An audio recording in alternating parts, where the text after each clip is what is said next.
வணக்கம் நண்பர்களே.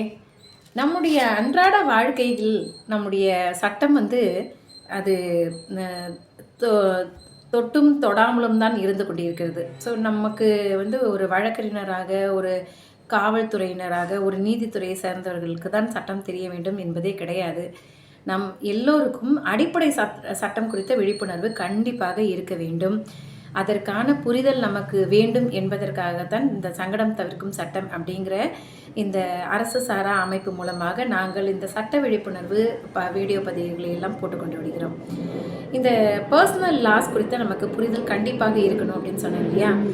அது எந்த விதத்தில் நமக்கு தேவைப்படும் அப்படின்னா, ஒரு ஹிந்துவாக இருந்தோன்னா Hindu law, Hindu succession act, Hindu marriage act, Hindu guardianship maintenance ஆக்ட்னு அந்த பர்சனல் லாஸை சுற்றி வரக்கூடியதை பற்றிய ஒரு அடிப்படை புரிதல் நமக்கு கண்டிப்பாக இருக்க வேண்டும். இல்லை என்றால் தேவையில்லாத சட்ட சிக்கல்களை நாம் சந்திக்க நேரிடும். இப்போ எனக்கு தெரிஞ்ச ஒரு நபர் ஒருத்தரை கூட பாருங்கள். அவர் இஸ்லாம் மதத்தை சார்ந்தவர். அவர் நடத்தி கொண்டு வந்த ஒரு நிறுவனத்தில் பணி செய்யும் ஒரு இந்து பெண்ணை காதலிக்கிறார். ஆனால் அந்த பெண்ணின் தாயார் என்ன சிங்கிள் மதர். அவங்க இதுக்கு சம்மதிக்கவில்லை. தன் மதத்தை சேர்ந்த இன்னொருவருக்கே தன் பெண்ணை திருமணம் செய்து கொடுக்கிறார், கட்டாயப்படுத்தி. அந்த பெண்ணும் வற்புறுத்தலுக்கு வேறு வழி இல்லாமல் ஒத்துக்கொள்கிறாரா என்ன தெரியலை.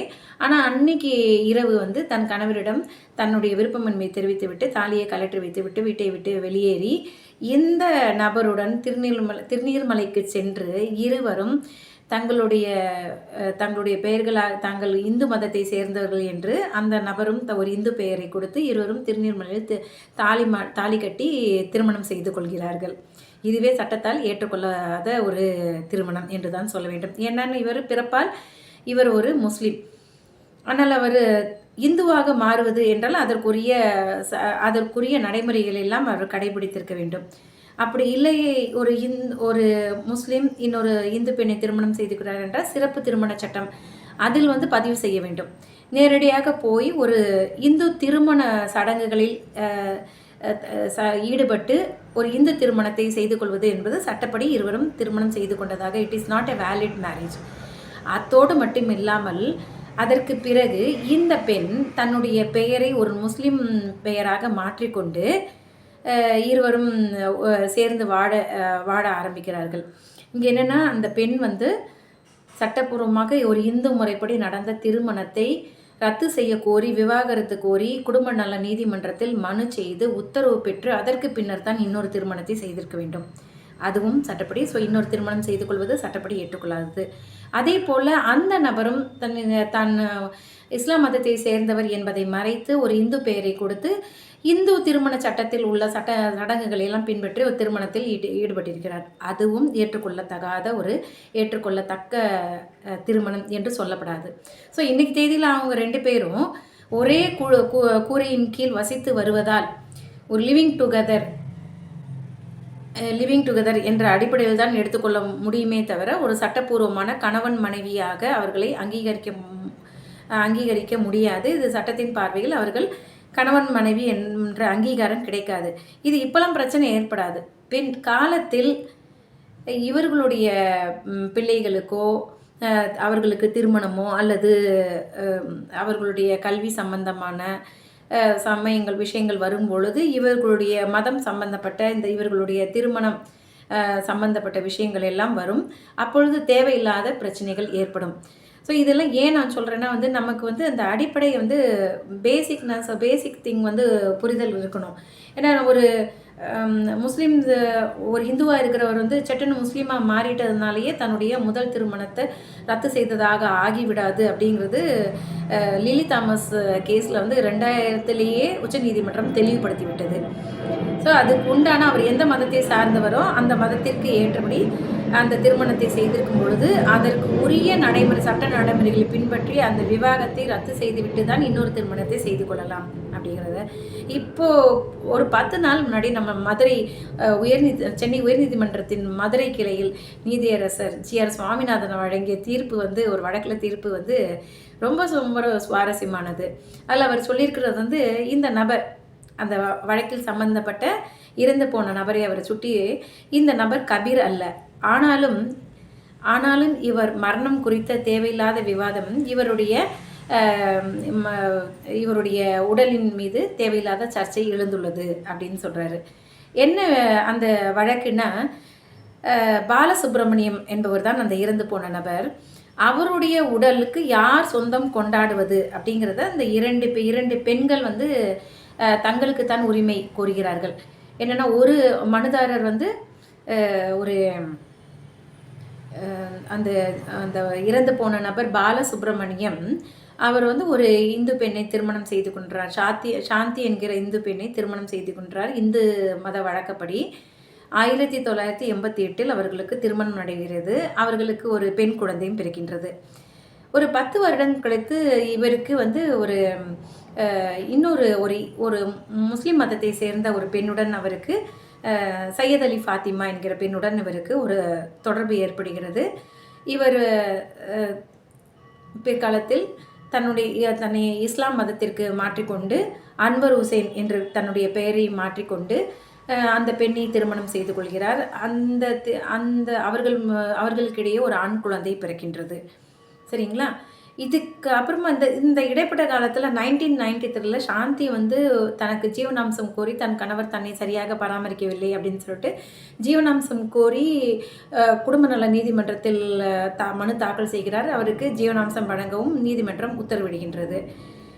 இந்த இவர் அன்வர் ஹுசைன்னு பேர் மாற்றிக்கிறாரு இல்லைங்களா? அதுக்கப்புறம் கசட்டில் பேர் மாற்றிக்கிட்டதுக்கப்புறமா தனக்கும் சாந்திக்கும் இடையே நடந்த திருமணத்தை ரத்து செய்ய கோரி குடும்ப நல நீதிமன்றத்தில் மனு செய்கிறார். 2021 அவர் தாக்கல் செய்த மனுவில் 2021 அவருக்கு விவாகரத்து கொடுத்து அந்த குடும்ப நல நீதிமன்றம் உத்தரவிடுகின்றது. என்ன காரணம்? குரூயல்டி, அந்த ஒரு மனைவி வந்து கொடுமை செய்தார், மன ரீதியான துன்புறுத்தல் செய்தார் அப்படிங்கிற காரணத்தின் அடிப்படையில் விவகாரத்தை வழங்கி உத்தரவிடுகிறது. ஆனால் சாந்தி வந்து அதுக்கு மேல்முறையீடு செய்கிறார். அப்பொழுது அந்த அந்த தீர்ப்பு வந்து திரும்ப பெறப்பட்டு அந்த உத்தரவு, அந்த விவாகரத்து வழங்கப்பட்ட தீர்ப்பு வந்து ரத்து செய்யப்படுகிறது. இவர் வந்து மேலே உயர்நீதிமன்றத்திற்கு மேல்முறையீடு செய்கிறார். அங்கே மேல்முறையீடு செய்யும் பொழுது தான் அந்த உயர்நீதிமன்றம் இந்த சுவாரஸ்யமான அம்சம், அவர் வந்து சாந்தி வந்து குரூயல்டி, மன ரீதியான துன்புறுத்தலை பாலசுப்ரமணியனுக்கு அளித்தார் என்றால், அதே அளித்தார் என்று விவாகரத்து கொடுத்த அதே நீதிமன்றம் தான் அதற்கு முன்னர் 1993 அவருக்கு ஜீவனாம்சம் வழங்க சொல்லி உத்தரவும் விட்டிருக்கிறது. ஏன்னா குரூயல்டி பண்ணதான் சொல்லப்பட்டால் அவர் ஜீவனாம்சம் கோருவதற்கான அருகதை இல்லை. ஏன்னா அதுவே ஒரு டிகிரி ஃபார் த டைவர்ஸ்ன்னு கொடுத்துடலாங்கிறச்சு ஜீவனாம்சம் கோர முடியாது அப்படின்னு சொல்லிட்டு இருக்குங்கிறச்ச இந்த ஒரு கான்ட்ரடிக்டரி ஃபைண்டிங்கை அந்த கோர்ட்டு கொடுத்துருக்கு அப்படிங்கிறத உயர்நீதிமன்றம் பார்க்கிறது. இதற்கிடையில் இவர் இறந்து விடுகிறார். யார்? பாலசுப்ரமணியன் என்கிற அன்வர் ஹுசைன் இறந்து விடுகிறார். இப்பொழுது இந்த இறந்த உடல் வந்து மார்ச்சொலியருக்கு யார் அந்த உடலுக்கு சொந்தம் கொண்டாடுவது அப்படிங்கிறதுல தான் பிரச்சனை ஏற்படுது. சாந்தி உயர்நீதிமன்றத்தை அணுகுகிறார். தன்னுடைய கணவருக்கு கடைசி இறுதி சடங்குகளை நடத்துவதற்கு தன்னுடைய இந்து மத வழக்கப்படி தான் சட்டப்பூர்வமான வாரிசு, தானும் தன்னுடைய பிள்ளையும் தான் சட்டப்பூர்வமான வாரிசு என்பதால் இறுதி சடங்கை நடத்துவதற்கு அனுமதிக்க வேண்டும் அப்படின்னு மனு செய்கிறார். இதை வந்து அந்த சையத் அலி ஃபாத்திமாவும் அவருடைய மகனும் எதிர்க்கிறார்கள். இல்லை, எங்கள் அப்பா வந்து இறப்பதற்கு முன்னர் தன்னை வந்து இந்துவிலிருந்து முஸ்லீமாக மத மாற்றம் செய்து கொண்டு விட்டார். அதனால முஸ்லீம் மத சட்டப்படி, முஸ்லீம் மத வழிப்படி தான் அவரை அடக்கம் செய்ய வேண்டும் அப்படிங்கிறது தான். அப்போ தான் வந்து நீதியரசர் அவர் வந்து இந்த இறந்த நபர் வந்து ஒரு கபீர்தாசர் அல்ல அப்படிங்கிற ஒரு தன்னுடைய பார்வையை வந்து பதிந்திருக்கிறார். இதில் இந்த லிலி தாமஸ் வழக்கை வந்து சுட்டி காட்டிய நீதியரசர் என்ன சொல்கிறாங்கன்னா, முதல்ல பாலசுப்ரமணியன் ஏற்கனவே தன் ஹிந்து முறைப்படி தனக்கும் சாந்திக்கும் இடையே நடந்த திருமணத்தை ரத்து செய்யாமல் இன்னொரு திருமணம் செய்ததே தவறு. அது சட்டப்பூர்வமான அங்கீகாரம் அதற்கு கிடையாது. ஸோ சையத் அலி ஃபாத்திமாவுடன் அவர் திருமணம் செய்து கொண்டதாக சொல்லப்படுவதை ஏற்றுக்கொள்ள முடியாது என்பதால் இன்றைய தேதியில் அவருடைய சட்டப்பூர்வ மனைவி எனப்படுவர் சாந்தி மட்டுமே என்பதால் சாந்தியும் பாலசுப்ரமணியனத்திற்கு மூலமாக பிறந்த அந்த பெண் குழந்தையும் மட்டுமே அந்த இறந்து போன பாலசுப்ரமணியன் அன்வர் ஹுசைனுக்கு இறுதி சடங்கு நடத்த வேண்டும். ஆனால் அதே சமயத்தில் அவர் இறப்பதற்கு முன் தன்னுடைய மதத்தை மாற்றி இருக்கிறார், இஸ்லாம் மதத்திற்கு மாறி இருக்கிறார் என்பதால் அவருடைய உணர்வுக்கு மதிப்பளித்து இந்த சாந்தி இறுதி சடங்குகளெல்லாம் நடத்தி முடித்த பிறகு அந்த ஏரியாவுடைய ஜமாத்து வந்து அந்த ஒரு இஸ்லாம் முறைப்படி அந்த உடலை அடக்கம் செய்வதற்கு பாலசுப்ரமணியங்கிற அன்வர் ஹுசைனின் உடலை அடக்கம் செய்வதற்கு உரிய ஏற்பாடுகளை செய்ய வேண்டும். அதில் இந்த சையத் அலி ஃபாத்திமாவும் அவருடைய மகனும் அதில் பங்கேற்றுக் கொள்ளலாம் அப்படிங்கிற தீர்ப்பை வழங்கியிருக்கிறார். இது ஏன் நான் சொல்கிறேன்னா வந்து நமக்கு இடையே உள்ள சரியான புரியல் இல்லை அப்படிங்கிறது தான். ஸோ ஒரு இந்து மதத்தை சேர்ந்தவர் இஸ்லாம் மதத்திற்கு மாறி விடுவதாலேயே அவர் ஏற்கனவே திருமணம் ரத்து செய்ததாக ஆகிவிடாது அப்படிங்கிறது தான் இன்றைய தேதிய உச்சநீதிமன்றத்தின் தீர்ப்பு. ஸோ அதுக்கு வந்து மாற்றிக்கணும், நம்ம வேற ஒரு திருமணம் செய்யணும் அப்படின்னா கூட அந்த முறைப்படி அந்த ஏற்கனவே செய்த திருமணத்தை ரத்து செய்வதற்கு நீதிமன்றத்தில் மனு செய்து உத்தரவு பெற்ற பின்பு தான் அடுத்து இன்னொரு திருமணத்தை பற்றியே அவர் சிந்திக்க வேண்டும்.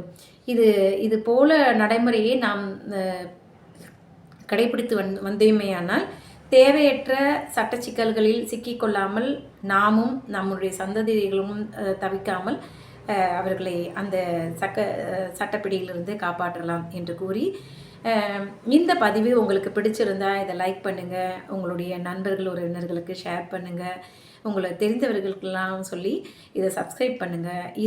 இந்த சட்ட விழிப்புணர்வு ஊட்டுவதற்காக நாங்கள் போடும் இந்த சங்கடம் தவிர்க்கும் சட்டம் என்கிற என்ஜிஓவின் மூலமாக நாங்கள் போடும் இந்த வீடியோ பதிவுகள் எங்களுக்கு உங்களுடைய கருத்துக்கள் எல்லாம் உங்களுடைய ஆதரவு எங்களுக்கு மென்மேலும் ஊக்கம் அளிக்கும். மேலும் இது போன்ற சட்ட தகவல்களுக்கு உங்களுக்கு ஏதேனும் தேவை இருப்பின் இந்த கருத்து பகுதியில் உங்களுடைய கருத்தை தெரிவிங்கள். நாங்கள் அது குறித்த வீடியோ பதிவை போடுவதற்கு தயார் நிலையில் உள்ளோம். மீண்டும் இன்னொரு உங்களை சந்திக்கிறேன். நன்றி, வணக்கம்.